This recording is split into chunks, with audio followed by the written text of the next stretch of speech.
Le tena anton'ity beach soccer sy beach volley ty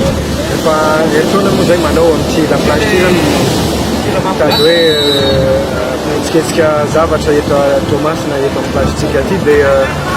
de objectif zany hoe ahafahan'le société rehetrarehetra manao équipe araiky dia samy mifampiona eo sady misy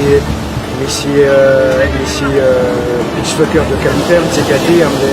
trouver am'le champion d'Afrique amintsika finale atao iny donc zay zany le tena antony faly de faly ny lidy satria voatohana tanteraka mba ny fahitatsika teo moa zany fahainotsika azy champion d'Afrique Madagasikara tamin'ity taona ty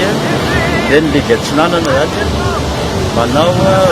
fomba rehetra zay tazomana an'izay avy teknika atsika zay ka zao tournoi zao anisany fijerena ny ankizy vaovao ahafahana manao sélection vaovao ny sélection ny atsinanana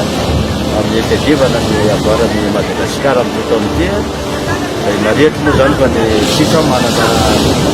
ankizy anankitelo ao anatin'io sélection beach soccer io zay andehan'ny Portugal manao coupe du monde mois de juin